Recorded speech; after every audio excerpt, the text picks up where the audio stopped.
don't know. Oops, sorry.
Good afternoon, everyone. I'm Katie Moore in the WWL Louisiana newsroom, and we're just getting word that a significant development has happened over at federal court this afternoon.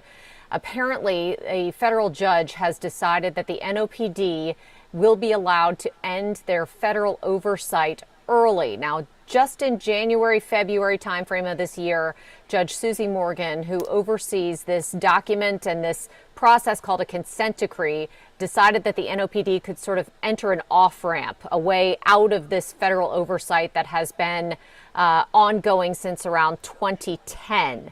A consent decree is basically a court-ordered document that puts that federal oversight over an agency that has been found to have not policing that's not meeting the standards of people's civil rights in the United States. And there were concerns and questions about the NOPD's policing practices, among many other things, that led to the NOPD actually willingly getting into this agreement with the federal courts for this oversight.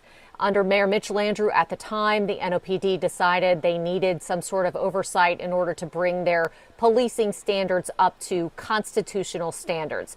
That's how the courts end up getting involved in situations like this. And it's not just the NOPD that's under a consent decree like this. It happens with police departments all over the country. And what we have heard from the Trump administration since Donald Trump was elected was that he did not want the federal government to have this kind of oversight over so many police departments around the country. Felt like it was overly onerous on the police departments, it was unneeded, and that the police departments should be policing themselves on a more local level.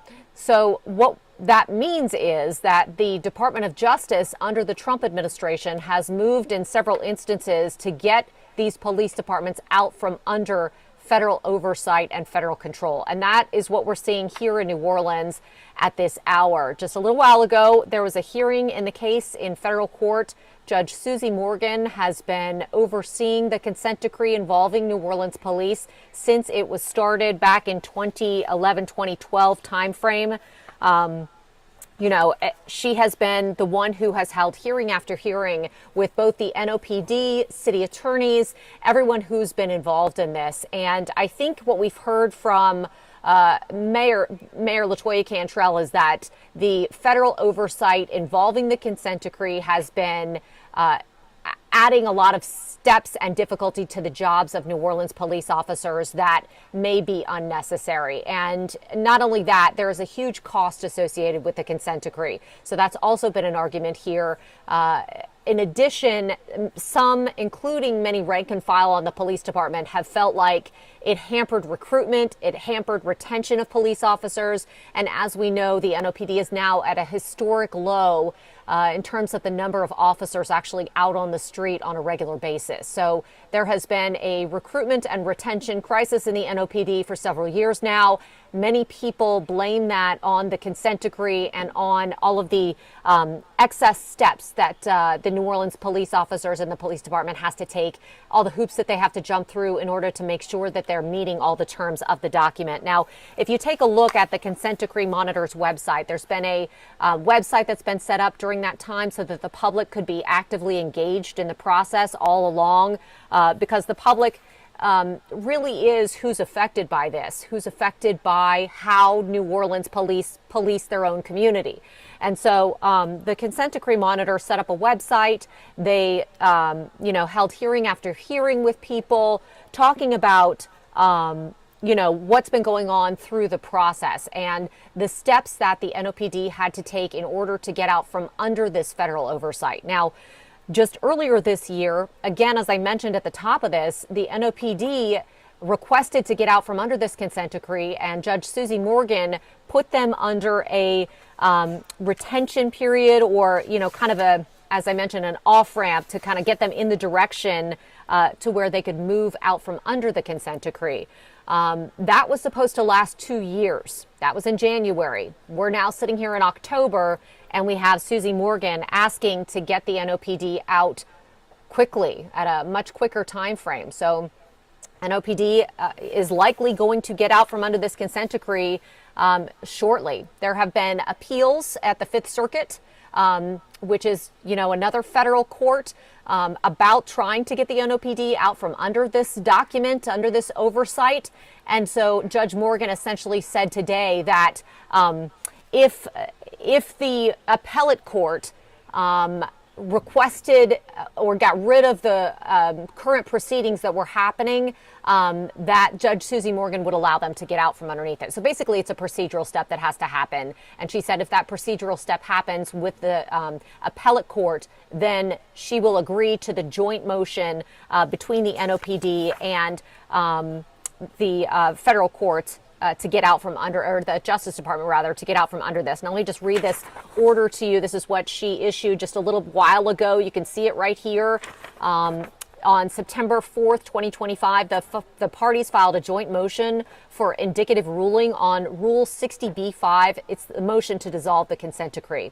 In that motion, the parties request the court indicate how it would rule on a joint Rule 60B-5 motion for relief from the final judgment granting the motion for entry of consent decree filed by the United States of America and the City of New Orleans regarding the New Orleans Police Department as amended and restated. Basically, the consent decree. It's a lot of legal language, but what they're asking is, how would Susie Morgan rule if they filed a joint motion to get the NOPD out from under the consent decree? And what her order says today, and what her ruling rather says today, is if the parties file a joint Rule 60B-5 motion for relief from the consent decree, the court will grant the motion, provided the Fifth Circuit Court of Appeals remands the pending appeal for that purpose, meaning the appeal that's going on at that court level, the city has appealed whether or not they need to be under the consent decree still. So if that appellate court decides to remand this back to the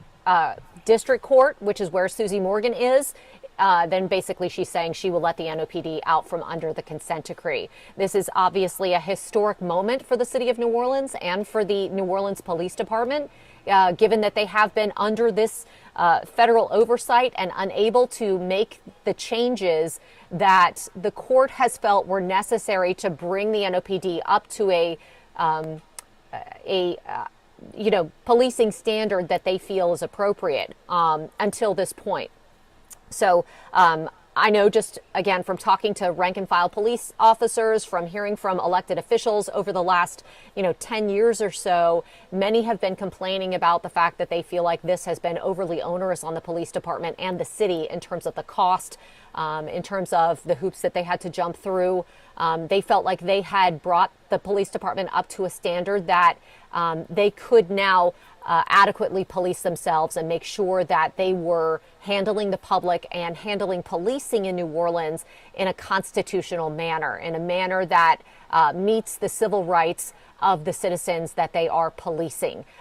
This all came about because of the investigations that happened with the NOPD in the years after Hurricane Katrina, the Danziger Bridge shooting that left Ronald Madison dead, the Glover shooting that happened in Algiers. Donald Glover was killed, and there was an investigation into that shooting after Katrina, and many of those cases really fired up the public because many police officers were actually charged and convicted in those cases of unconstitutional policing. And so that's how we ended up here under this consent decree. Again, Mitch Landrieu saying at the time that he welcomed federal oversight in order to bring the NOPD up to the standards that many felt that the citizens of New Orleans deserved. So we're going to continue to follow this as the afternoon goes on, because it is a significant development in not only the policing of the citizens of New Orleans, maintaining those constitutional standards that they have established so far. Also, from a budget standpoint, we've obviously heard from the mayor very recently and from City Council member Joe Giarrusso that the city at this moment is facing a $100 million budget shortfall. In order to plug that gap, the mayor requested in her initial budget presentation